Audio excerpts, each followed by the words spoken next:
Alors Jean-Charles Bouchou, on revient sur les rêves. Je ne sais pas, vous êtes psychanalyste, je ne sais pas si vous faites beaucoup raconter leurs rêves à vos Oui, patients, beaucoup aussi. oui. Alors pour une fois, nous allons parler rêve. Qu'est-ce qui me démontre qu'effectivement, comme le propose Freud, l'inconscient existe bien, qu'il y aurait en moi un inconscient, quelque chose d'inconscient et quelque chose de conscient. Qu'est-ce qui me le prouve ? Eh bien, lui propose les rêves, les lapsus, les actes manqués et les symptômes. C'est-à-dire, quand je crée un rêve, quand il se crée un rêve dans mon esprit, qu'est-ce qui a décidé de l'histoire, qu'est-ce qui l'a condensé, qu'est-ce qui l'a dramatisé, etc. En tout cas, ça n'est pas moi, en tout cas, ce n'est pas mon moi conscient. Donc il y a bien quelque chose d'inconscient à l'intérieur de moi qui œuvre à créer des rêves étranges. Alors, je vais vous faire un aveu. Je ne suis pas très fan des dictionnaires des rêves. Pourquoi ? Parce que c'est tellement intéressant que ce soit la personne qui a rêvé, éventuellement avec la personne qui l'accompagne, qui interprète ce rêve, parce que ce rêve est unique. Il ne peut donc pas se retrouver à l'intérieur d'un dictionnaire. Alors je vous propose qu'on écoute tout de suite le rêve de Marine. Essayez de l'interpréter, pourquoi pas, au fur et à mesure, et vous verrez comment l'histoire va se transformer pour arriver à la fin vraiment là où on ne s'y attendait pas. On écoute le rêve de Marine et on se retrouve tout de suite après pour en discuter. À tout de suite. D'accord, donc vous allez pouvoir être d'un bon secours. Nous allons pouvoir avancer tous les deux avec Marine. Alors, je le disais il y a 15 jours, 3 semaines, il y a des grandes images dans les rêves. Aujourd'hui, je vais revenir sur le corps. Quand on rêve du corps, de notre corps, évidemment, la manière dont on en rêve, ça ne veut pas dire la même chose. Alors, les mains, bien sûr, ça nous permet de saisir. Les jambes, ça nous permet d'avancer. Le genou, ça fait penser évidemment à notre capacité de nous agenouiller, le pied, c'est peut-être aussi prendre son pied dans un rêve. Le talon, ça peut faire penser au talon d'Achille.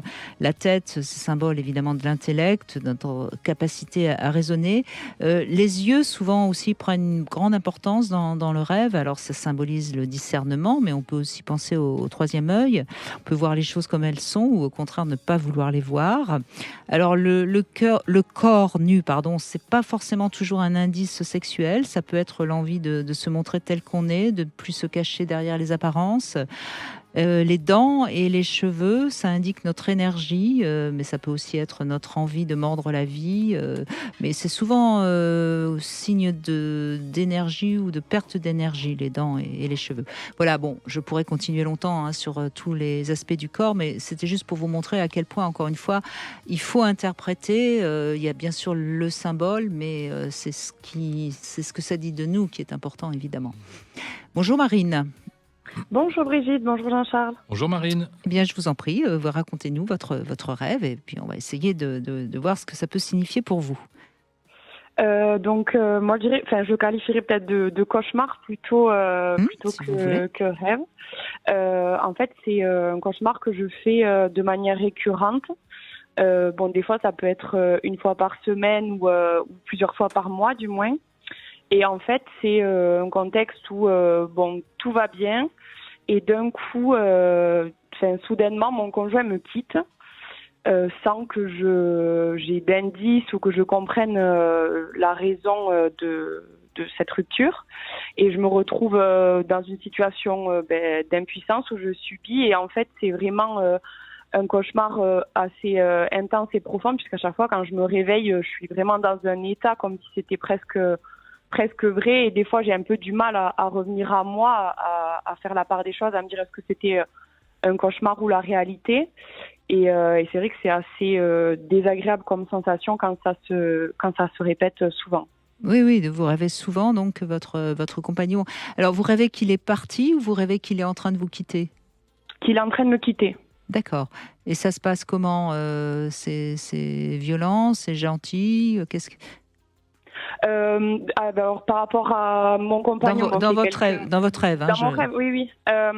C'est assez doux dans le sens où il n'y a pas de cris, où ça reste des paroles, mais c'est vraiment une discussion où il m'impose ce choix, où c'est pas une discussion en disant ça va pas, on peut essayer d'arranger les choses. Il vous annonce tout simplement qu'il va s'en aller. Il me l'annonce et moi je suis sans voix, ou du moins j'essaye de comprendre, de poser des questions, mais il me donne aucune réponse en fait. D'accord. Et c'est dans un lieu particulier? C'est chez vous? C'est dans un autre lieu? Souvent, oui, c'est dans un lieu familier, chez nous, enfin dans notre contexte qu'on connaît un petit peu de tous les jours. Mhm. Ouais, il y a certainement là-dessous, Marine, une angoisse d'abandon. Est-ce que l'angoisse d'abandon, c'est quelque chose qui vous parle? Oui. Ouais, voilà. Bah oui, c'est clair. Hein. Parce que la fonction du rêve, c'est de dégager de l'angoisse.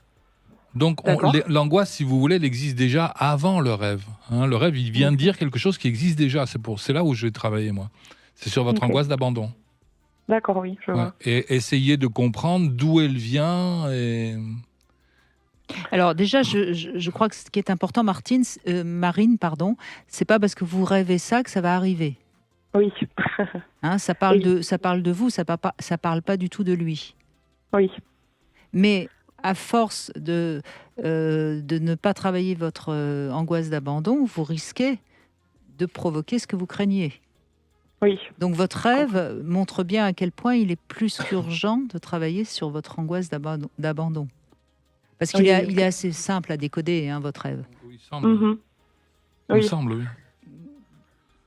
Donc, oui, je comprends, oui. Ouais. Après, ce qui sera intéressant, c'est d'aller comprendre d'où elle vient, cette angoisse d'abandon. C'est très intéressant, l'angoisse d'abandon, vous savez, Brigitte. Le petit enfant, s'il était abandonné, il serait en danger de mort. Donc l'angoisse d'abandon, elle rime avec l'angoisse de mourir. C'est la peur de la mort, hein, qui est là derrière. Par contre, nous adultes, je me suis permis de le dire en début d'émission, tout abandon est forcément une bonne nouvelle. Donc, on reste accroché, si vous voulez, à une angoisse de petit enfant. Et c'est là où moi, en tant que psychanalyste, j'irai travailler.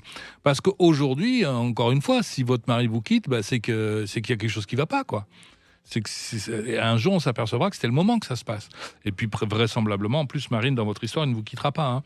Mais non. Quand je suis ouais, mais celui qui m'abandonne, c'est que il ne méritait pas de rester à mes côtés, quoi. Oui, je comprends. Mais je comprends après ce que vous dites aussi, Brigitte, parce que c'est vrai que même quand j'ai des fois, je me réveille, je suis pas bien, donc je lui explique et même lui, il me dit mais je comprends pas pourquoi. Voilà, moi ça lui fait pas plaisir que je pense à ça. Et il se dit. Il pense que vous lui faites pas confiance, bien sûr. Oui, voilà, quelque part. À mon avis, c'est pas très utile de lui en parler. Mais du coup, j'ai arrêté de lui en parler. Vous avez raison. Parce que j'ai compris que ça servirait ni moi ni lui dans l'histoire. Oui. Et je crois qu'il faut, là, en l'occurrence, moi, je pense qu'en effet, ce serait bien que vous alliez travailler avec un thérapeute pour apprendre à être un peu plus autonome. Parce que c'est fini, vous êtes une adulte, vous êtes apte à gérer votre vie. Oui, ok, je comprends. Vous voyez ce que je veux dire? Oui, essayer d'aller comprendre. Si vous êtes plus sûr de votre capacité à gérer votre vie, vous serez moins dans cette angoisse d'abandon. Oui.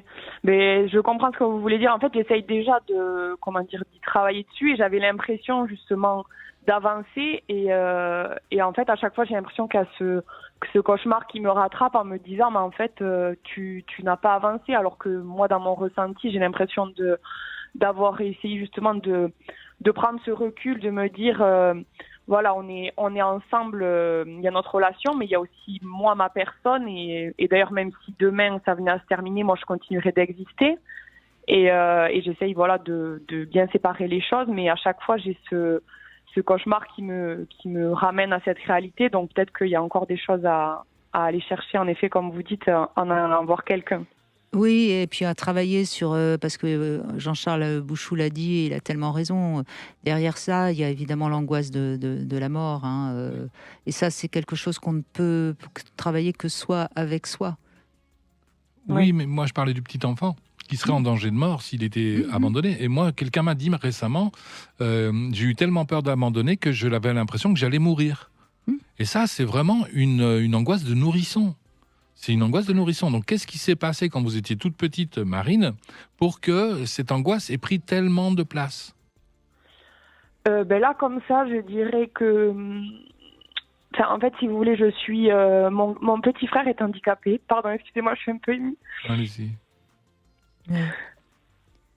C'est pas grave, Marie. Mon petit frère, donc, est handicapé. Oui. Et bon, mes parents ont toujours c'est en sorte que je me sente pas délaissée et que j'ai la même valeur et que je prenne beaucoup de place, mais je pense que vous avez forcément... vous êtes senti quand même un peu abandonnée. Je pense, oui, que mon frère, malgré lui, a pris beaucoup de place. Et moi, j'ai rapidement compris qu'il fallait que je me fasse petite pour pas faire plus de vagues et plus de soucis que ça. Et peut-être que c'est dû à tout ça, je pense. En tout cas, c'est encore émotionnellement très très fort, donc forcément, il faut aller travailler ça, bien sûr. Bien sûr. Bien sûr. Oui. Oui, donc merci à vous en tout cas d'avoir échangé sur ça, et je vais continuer à aller, voilà. Oui, aller travailler cette blessure, elle est très vive, et ça devrait être assez facile en plus, je pense. Parce qu'on a trouvé un bout de la racine, là. Oui, je pense qu'on a mis le doigt sur quelque chose, à mon avis. Allez-y, vous allez gagner beaucoup, beaucoup de sérénité. Merci Marie. Merci beaucoup à vous. Merci. Donc vous voyez, je vais très rapidement dans le rêve parce que ça semble quand même évident sur l'angoisse d'abandon, mais ce qui est à découvrir dans le rêve ne peut pas se trouver dans un dictionnaire. Quand j'étais petite, mon petit frère était handicapé et par conséquent on s'occupait plus de lui que de moi et je me sentais délaissé. Voilà ce qui était à trouver dans le rêve, à mon avis. Peut-être d'autres choses, parce que là, l'émission a duré quelques minutes, alors que dans la réalité, quand on rencontre quelqu'un, on passe beaucoup plus de temps à discuter. Il y a peut-être d'autres choses qui sont venues confirmer. On sait que pour qu'il y ait traumatisme, il faut qu'il y ait répétition. Donc, une fois qu'on a trouvé le petit frère et son handicap, on va chercher à savoir si ça ne s'est pas répété par ailleurs, à l'école par exemple, ou autre chose. Donc comme je l'ai dit à la fin de l'émission, nous avons trouvé un bout de la racine. Nous n'avons pas trouvé la racine dans son entier. On n'était pas là pour ça non plus. Donc voilà, Freud emploie un terme qui va vous choquer, qui choque souvent les gens, c'est le terme de phallus. Qu'est-ce que c'est qu'un phallus ? Le phallus, c'est ce qui me permet de capter votre attention. Donc, à l'origine, chez l'enfant, le phallus aurait été ce qui aurait permis d'être l'objet d'être sous le regard de la maman. Voilà, celui qui possède le phallus arrive à capter l'intérêt des autres, et notamment de la mère quand on est enfant. Et évidemment, quelqu'un arrive et dit « Bon, toi, tu vas dans ta chambre, et maman, elle vient avec moi. » Et c'est généralement cette personne-là qui possède le phallus, et l'enfant se sent castré. Ce sont en tout cas les termes de Freud qui choquent beaucoup, je crois. Eh bien, dans l'histoire que nous venons d'entendre, le petit frère, en étant handicapé, possède le phallus puisque toute l'attention de tout le monde est portée vers lui. On pourrait donc dire que la jeune femme, Marine, se sent castrée parce qu'elle est en bonne santé. C'est étonnant comme chose. Donc il va lui falloir accepter d'être en bonne santé. Et peut-être même comprendre que c'est une bonne nouvelle. Et comme je lui propose au cours de l'émission, c'est normal quand on est tout petit que l'abandon soit quelque chose de terrible. Et cette angoisse peut perdurer. C'est-à-dire qu'une fois adulte, je continue d'avoir peur d'être abandonné comme si j'étais un petit enfant. Alors que, comme je me suis permis de le dire dans l'émission, quand on est adulte, en fait, on ne risque rien à être abandonné, et normalement, tout abandon est forcément une bonne nouvelle. C'est-à-dire que la personne qui nous a abandonnés, ça aurait été vraiment dommage qu'elle reste là. Voilà. Pour ce qui est de l'interprétation des rêves, vraiment, ça vaut le coup de ne pas se référer, enfin, c'est en tout cas mon mode de pensée, de ne pas se référer à un dictionnaire ou à une méthode, mais d'être capable d'entendre ce qui est signifié, mais aussi ce que cela veut dire, ce qui est signifiant dans ce que l'on entend. Je vais vous donner un exemple. Une jeune femme vient me voir, elle a rêvé du loup.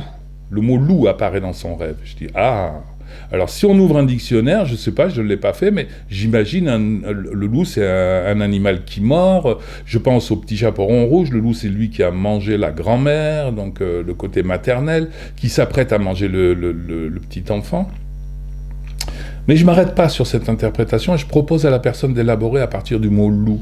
Et là, on s'aperçoit que le loup, c'est un poisson. Eh oui, elle me dit quand j'étais petite, ma maman s'en allait et elle a appris par la suite qu'il s'agissait de son amant, qui était un pêcheur. Et auprès de lui, le pêcheur, donc Dieu sait ce qui se passait, mais à la fin, il lui offrait du poisson et la maman rentrait avec du loup. Et donc le loup dans cette histoire, c'était la chair blanche d'un poisson. Mais si on veut aller dans le sens du prédateur, effectivement, l'enfant sent bien que la maman va trouver quelque chose, Peut-être un loup, alors cette fois-ci, comme dans Le Petit Chaperon Rouge, qui pourrait bien manger la maman, et la maman pourrait ne jamais revenir. Donc malgré tout, ça reste proche, hein. On parle d'un poisson, mais on pourrait aussi parler du loup.